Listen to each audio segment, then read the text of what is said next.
burst of ube Oishi pillows. Crunchy crackers on the outside, creamy ube filled on the inside. Oishi! Suki, bili na. Murang-mura lang. Bili na po kayo. Sa Pagita. Pagita, bili na po kayo. Suki! Bili na po kayo. Inay, magkano sa pagita mo? Paano niyo po nalaman ang pangalan? Kasi isa akong maghuhula. Ito, Gis. Kasi po isang sulit. Balik ka na lang bukas ha.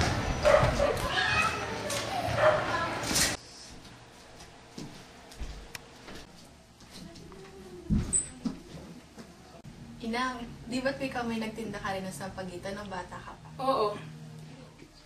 Kung may namamakyaban ng paninda mo, ano ngayon nararamdaman? Tuwa. Katapos mo ba matuwa, hindi ka ba nakakaramdam ng lungkot? Hindi. Yun bang nagtitinda ka, madalas ding pinapakyaw ni tatang ang paninda mo? Madalas.